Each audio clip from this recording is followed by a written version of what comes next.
Reading skill. Third skill जो है ना हमारी क्या है, रीडिंग स्किल। रीडिंग स्किल जो है ये कौन सी स्किल है, प्रोडक्टिव या रिसेप्टिव?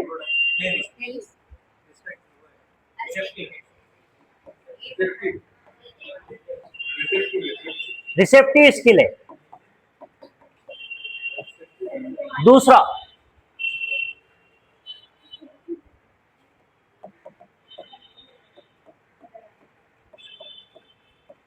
विजुअल एंड कॉग्निटिव होती है। ये क्या होती है, हम अपनी आंखों से देख रहे हैं और उसको जो है दिमाग में इंटरप्रेट कर रहे हैं, ये क्या कहलाते हैं, विजुअल और कॉग्निटिव। तो रीडिंग एबिलिटी जो है क्या होती है, रिकॉग्निशन ऑफ वर्ड्स और रिकॉग्निशन ऑफ वर्ड्स और लेटर्स, और उसका जो है दिमाग में प्रोसेस होना, उसके मायने समझना, इन दो चीजों पर जो है रीडिंग एबिलिटी काम करती है। एम्स क्या है इसके, एम्स क्या है, क्यों जो है, हाँ रीडिंग के एम्स नहीं देख रहे हम, रीडिंग स्किल के देख रहे हैं। हाँ, रीडिंग स्किल अलग चीज है, रीडिंग अलग चीज है। रीडिंग स्किल की जो है बहुत सारी किस्में, स्किल है ना, रीडिंग तो तुम्हारा पढ़ना हो गया, रीडिंग स्किल ये स्किल है जो बच्चों में डेवलप करना है हमारे। हाँ अभी जो है हम पूरी डिटेल में जो है इसको देख रहे हैं। To give knowledge, sorry, to gain knowledge,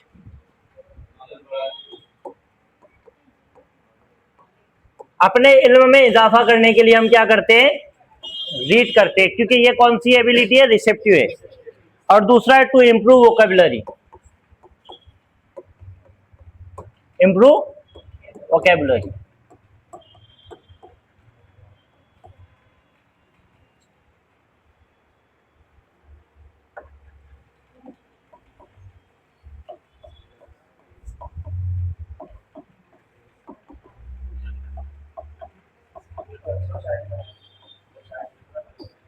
देखो यहां पर जो है ना प्रोसेस या स्टेजेस, दोनों भी चीजें जब आएगी तो जो है दोनों का जो है जहन में रखना नाम, या तो स्टेजेस पूछेगा या फिर प्रोसेस पूछेगा, दोनों एक ही चीज है। ठीक है, हाँ पहला है रिकॉग्निशन स्टेज। पहली स्टेज क्या है इसकी,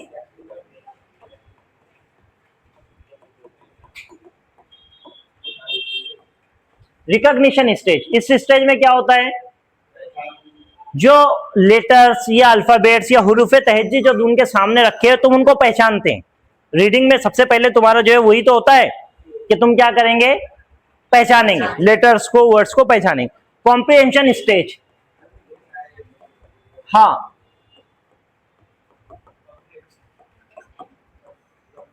या अंडरस्टैंडिंग स्टेज समझ लो इसको।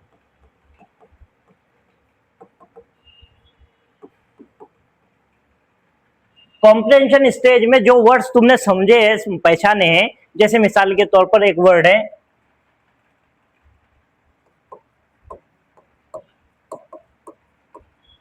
नॉलेज,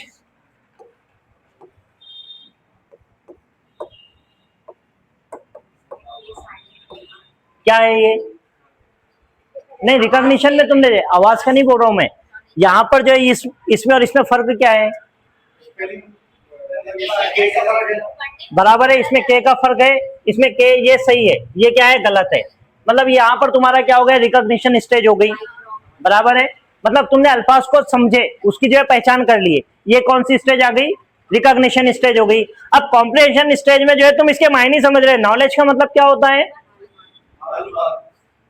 तो जब जो है तुम्हारी पहली स्टेज आई तो तुमने जो है उसके क्या समझे,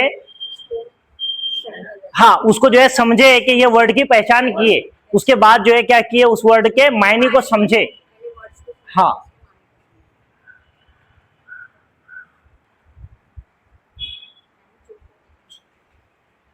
पहली स्टेज है रिकॉग्निशन, और रिकॉग्निशन स्टेज, इसमें हम क्या करते हैं, मायने को या फिर जो है वर्ड को समझते हैं, उसकी पहचान करते हैं। दूसरी स्टेज में उसके मायने को क्या करते हैं, समझते हैं, कॉम्प्रिहेंशन स्टेज कहलाती है, या अंडरस्टैंडिंग स्टेज। तीसरी स्टेज है इंटरप्रिटेशन स्टेज।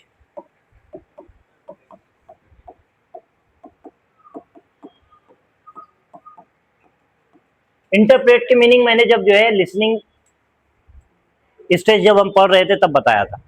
इंटरप्रेट की मीनिंग क्या होते हैं, इसमें टर्मिनोलॉजी, वैसे इंटरप्रेट के मैं मायने नहीं पूछ रहा हूँ, टर्मिनोलॉजी में यहाँ इसके मायने क्या है। इंटरप्रेट के मतलब होता है जब जो सामने वाले ने लिखा उसके इमोशंस को समझना, वो क्या कहलाता है, इंटरप्रेट। तो पहले जो है तुमने रिकॉग्निशन स्टेज आई, फिर कॉम्प्रिहेंशन स्टेज आई, फिर उसके बाद क्या किए, इंटरप्रेट किए, उसके जो है हाव भाव, उसके इमोशंस को समझना बोलने वाले के या लिखने वाले की। चौथी स्टेज है उसकी एवेल्युएशन।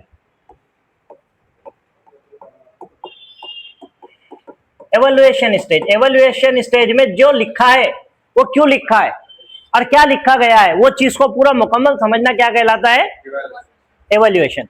और उसके बाद की स्टेज आती है पांचवी, रेस्पॉन्स स्टेज।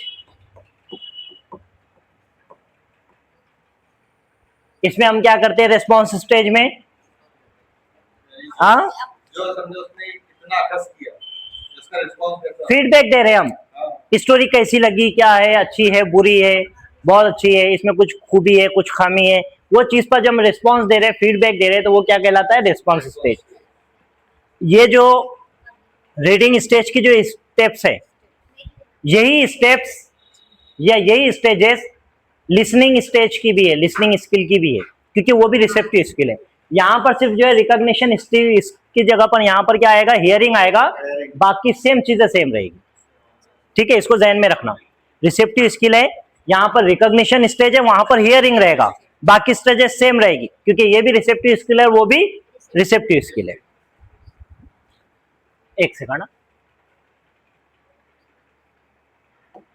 सामने जो इसका कंपैरिजन हो जाएगा तो और बेहतर रहेगा।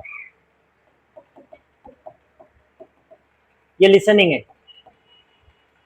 स्टेजेस ऑफ लिसनिंग, इसमें क्या रहेगा, हियरिंग रहेगा। यहाँ क्या है, रिकॉग्निशन स्टेज है, यहाँ पर क्या है, कॉम्प्रिहेंशन रहेगा। ठीक है, यहाँ पर क्या है, इंटरप्रिटेशन, इंटरप्रिटेशन स्टेज है। ये कौन सी है, एवेल्युएशन स्टेज।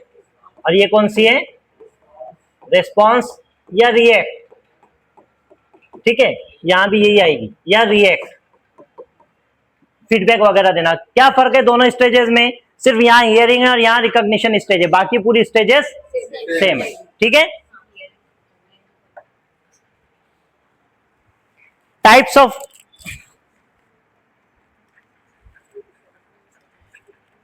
Of reading.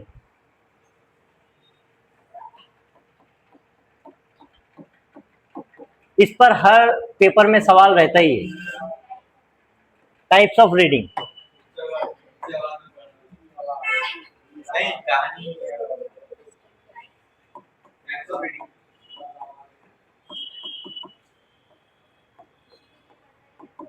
हाँ, इंटेंसिव रीडिंग ये कहलाती है मेन रीडिंग। इंटेंसिव रीडिंग जो है क्या कहलाती है, मेन रीडिंग। फोकस के साथ में, तवज्जो के साथ में, मायने अख्ज़ करते हुए, मायने को समझते हुए पढ़ना क्या कहलाता है, इसको फोकस रीडिंग भी कह सकते हैं हम। क्या कह सकते हैं, फोकस रीडिंग, नाम यही रहेगा। इंटेंसिव रीडिंग हम समझने के लिए लिख रहे हैं, focus reading. Extensive reading,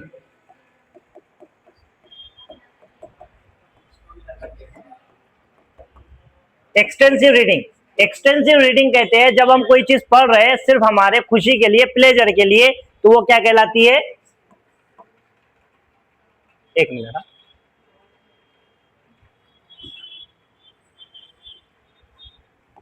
pleasure के लिए पढ़ रहे हैं तो वो क्या कहलाती है, एक्सटेंसिव रीडिंग। उसके बाद की स्टेज है स्किमिंग।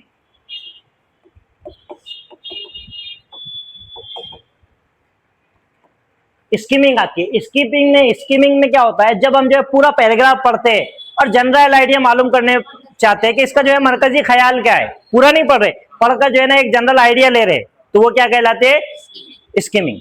उसके बाद आता है स्कैनिंग।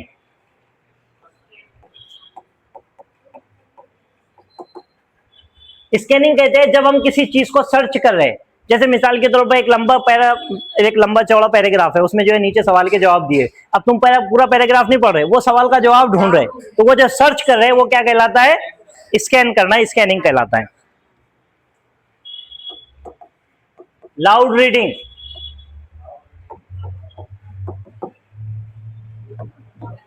ये क्या है?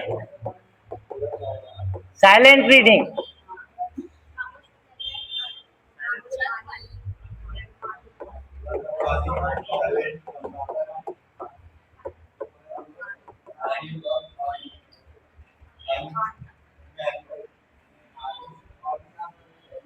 खानी नहीं है, खानी है, खानी, खानी नहीं, खानी। खानी है ना? हाँ, पानी नहीं, खामोश खानी, खानी नहीं। पानी वाव साइलेंट है उसमें, वाव वाव है उसमें लेकिन साइलेंट है, खानी।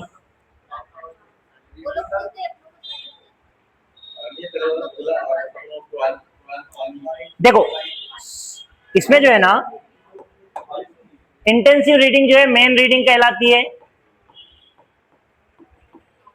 या फोकस रीडिंग। एक्सटेंसिव रीडिंग जो है फॉर प्लेजर, मजे के लिए जब तुम कोई चीज पढ़ते हैं, नावल पढ़ रहे, कोई पैराग्राफ पढ़ रहे, कोई स्टोरी पढ़ रहे, तो वो कौन सी है? Extensive reading. स्किमिंग क्या होती है? जनरल आइडिया लेने के लिए जब तुम लेते हैं, जनरल आइडिया मतलब जो इसका मफहूम क्या है, सेंट्रल आइडिया क्या है, वो समझने के लिए, तो वो क्या कहलाता है? स्किमिंग। स्कैनिंग कहते हैं जब किसी चीज को तुम जो है सर्च करते हैं, जब किसी चीज को तुम सर्च करते हैं, जैसे नीचे कोई सवाल है, उसको जो है ऊपर जो है सर्च कर रहे हैं, इसके मायने पैराग्राफ में से ढूंढो, तो तुम ढूंढ रहे पूरा पैराग्राफ पढ़ रहे क्या? नहीं, सिर्फ उस लफ्ज को ढूंढ रहे, तो वो क्या कहलाता है? स्कैनिंग। लाउड रीडिंग क्यों करते हैं?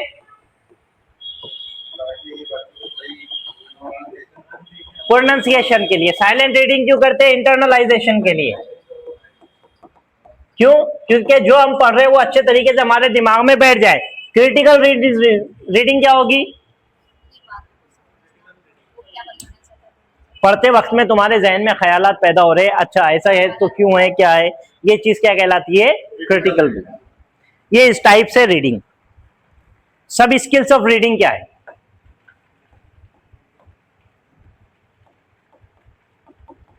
सब स्किल समझ में आया? किसको कहते हैं? रीडिंग की जो स्किल है वो पूरी जो है किस तरह, या रीडिंग स्किल में कौन कौन सी चीजें शामिल है, वो क्या कहलाती है? सब स्किल कहलाती है। पहला, डिकोडिंग।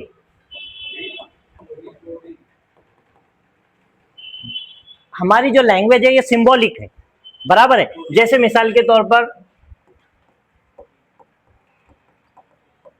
एजुकेशन, इसको एडुकेशन और एजुकेशन दोनों पढ़ते हैं, ठीक है।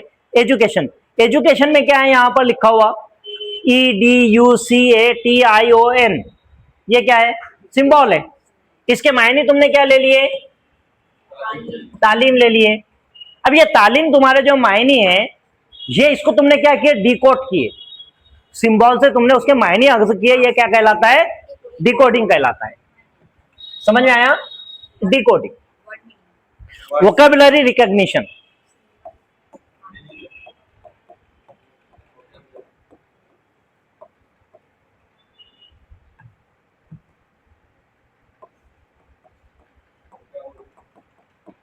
पढ़ते पढ़ते जब तुम्हारे नजर के सामने से कोई अल्फाज गुजरता है जिसके मायने तुम्हारे को पता हो, तो अचानक तुम्हारे जहन में क्लिक होता है, अरे हाँ इसके मायने ये है, जबकि तुम्हारे रोजमर्रा जिंदगी में वो लफ्ज इस्तेमाल में नहीं आता है। समझ में आया? लेकिन जैसे ही गुजरता है तो तुम्हारे जहन में क्लिक होता है, तो वो क्या हो गया? Vocabulary recognition. फ्लुएंसी, तीसरी चीज क्या होनी चाहिए? फ्लुएंसी, मतलब स्मूथली पढ़ना चाहिए, अटक अटक कर नहीं, कल सुबह पनवेल निकल रहा है जल्दी पढ़। समझ में आया? मतलब जो है एकदम इत्मीनान से, जो है इतना सबर नहीं होना चाहिए, स्मूथली तुम्हारे मुंह से जो है अल्फाज की अदायगी बुलंद ख्वानी होना चाहिए। कॉम्प्रिहेंशन, चौथी स्टेज क्या है उसकी? कॉम्प्रिहेंशन, जो कुछ तुम पढ़ रहे हो वो तुम्हारे जहन में समझना चाहिए। मायने तो पता चल गए, समझना चाहिए इसका मफहूम क्या है। देखो डिकोडिंग और कॉम्प्रिहेंशन में फर्क है, यहां पर जो है थोड़ा सा समझ लो।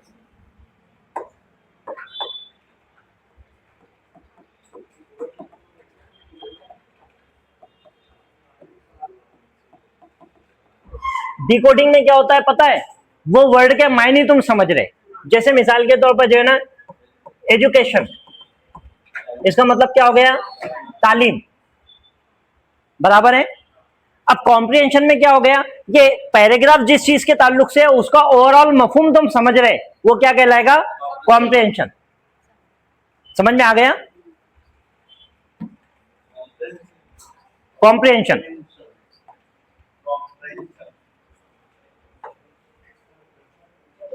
प्रिडिक्शन।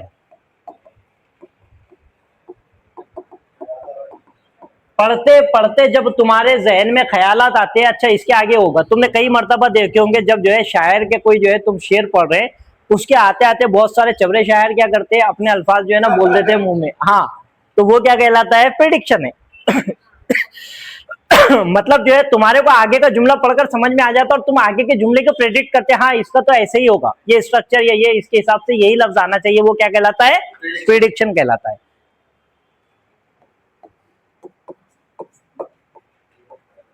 इन्फेरेंस। इन्फेरेंस कहते हैं जब तुम किसी चीज का नतीजा अख्ज़ करते, किसी का जो है मफहूम या चीजें समझते हैं। जैसे मिसाल के तौर पर खरगोश और कछुए की कहानी, खरगोश और कछुए की कहानी जब तुम पढ़ रहे तो वो तो कहानी तुमने खत्म कर ली है, लेकिन उसका नतीजा अख्ज़ कर रहे, ये क्यों बोला? हाँ, मोरल ऑफ द स्टोरी क्या कहलाएगा? Moral of the story. और सातवीं चीज क्या है? समराइज। जब तुमने कोई चीज पढ़े तो उसको तुम्हारे को अपने अल्फाज में बयान करके बताकर आना चाहिए, वो क्या कहलाता है? समराइज कहलाता है। अब गौर से देखो इसकी स्टेज को, कछुआ और खरगोश की जो कहानी है उसी पर से पूरी स्टोरी समझो। इन तमाम स्टेजेस जो पूरी होगी तभी वो जो है लिसनिंग रीडिंग स्किल जो है पूरी होगी। समझ में आया? मतलब ये जो है ना इसके क्या है, ये लाजिम और मलजूम है। जब तक जो है ये पूरा नहीं होता, इनमें से कोई एक चीज रह जाएगी तो रीडिंग स्किल नहीं होगी। रीडिंग तुम्हारे को पता है, रीडिंग का मतलब होता है पढ़ना, रीडिंग स्किल में ये सब चीजें आती है। समझ में आया? तो रीडिंग स्किल में ये सब चीजें पूरी होना जरूरी है। डिकोडिंग होता है जब खरगोश की और जो है कछुए की स्टोरी शुरू होती है तो वहां पर जो अल्फाज आते हैं, जो सिंबल रहते हैं, वो सिंबल के तुम मायने समझते हो, वो क्या कहलाता है? डिकोडिंग। वोकैबुलरी रिकॉग्निशन, कोई ऐसा वर्ड आता है जो तुम्हारे जहन में नहीं था, तुम्हारे बोलचाल में नहीं है, लेकिन जैसे ही तुम्हारी नजरों के सामने से आता है तुम्हें उसके मायने पता हो जाते, वो क्या कहलाता है? Vocabulary recognition. इसकी और एक बात ध्यान में रखो, जब भी बच्चे को पढ़ाएंगे, पढ़ाते वक्त में बच्चे को मायने नहीं बताना है, बच्चे को मतन के एतबार से मायने अख्ज़ करना है।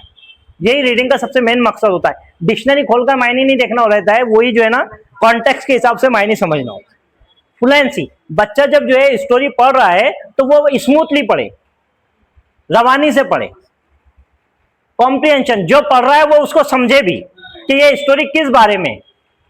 प्रिडिक्शन, जो स्टोरी पढ़ रहा है पढ़ते पढ़ते उसको समझ में आना चाहिए कि अच्छा कछुए की जो है ये तो आराम से चल रहा था, खरगोश सो गया है, अब ये सो गया तो इसका आगे कुछ ना कुछ गलत होने वाला है। ये जो बोल रहा है आगे जाकर ये क्या कर रहा है? प्रिडिक्ट कर रहा है, प्रिडिक्शन कर रहा है। इन्फेरेंस, वो जो है नतीजा अख्ज़ करता है। स्टोरी पढ़ने के बाद मोरल ऑफ द स्टोरी समझता है कि इस स्टोरी से मुझे क्या नतीजा अख्ज़ मिला, कि जो है अपनी रफ्तार भले ही स्लो हो लेकिन कंटिन्यूअस चलना चाहिए, और तुम्हारी रफ्तार कितनी भी फास्ट हो, तुम एक जगह बैठ गए तो तुम जीत नहीं सकते, ये नतीजा अख्ज़ करता है, तो वो क्या कहलाता है? इन्फेरेंस। समराइज, समराइज करते हैं अपने कोई स्टोरी को अपने अल्फाज में बयान करना, क्या कहलाता है? समराइज। ये पूरी स्टेज है सब स्किल्स है किसकी? रीडिंग की। असेसमेंट ऑफ रीडिंग कैसे है?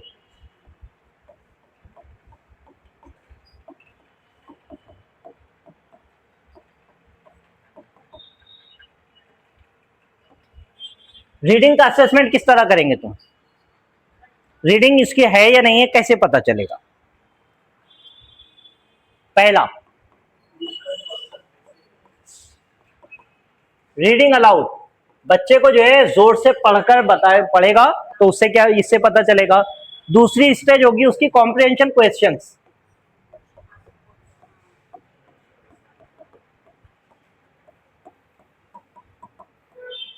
जब खरगोश की और कछुए की कहानी बच्चे ने पढ़ लिया, रीडिंग जोर से कर लिया, अब उस पर सवाल पूछेंगे कि बताओ खरगोश का क्या रवैया था, उसके जो है कैसा कैरेक्टर था, उसके बाद में जो है उस पर 2-3 सवाल पूछेंगे ताकि बच्चे ने कितना समझा वो समझ में आए। ट्रू और फॉल्स स्टेटमेंट, तीसरी चीज क्या करेंगे? ट्रू और फॉल्स स्टेटमेंट का इस्तेमाल करेंगे। जैसे मिसाल के तौर पर ये स्टोरी खत्म होती है खरगोश की और कछुए की, उसके बाद में जो है टीचर पूछता है खरगोश जो है बहुत ज्यादा तेज रफ्तार से गया और लगातार दौड़ा और तब तक नहीं रुका जब तक कि वो रेस पूरी ना कर ले, बताओ सही है या गलत? समझ में आया? तो इस तरह उसका असेसमेंट करेंगे रीडिंग स्किल का, ट्रू और फॉल्स स्टेटमेंट के जरिए, समरी राइटिंग के जरिए। समरी राइटिंग हर सबक के ये स्टोरी के आखिर में जो है एक सवाल रहता है, तुमने उर्दू की या इंग्लिश की लैंग्वेज की किताबों में देखेंगे कि ये स्टोरी को अपने अल्फाज में बयान करो या अपने अल्फाज में लिखो। वो क्यों होता है? रीडिंग स्किल का असेसमेंट करने के लिए। Cloze test,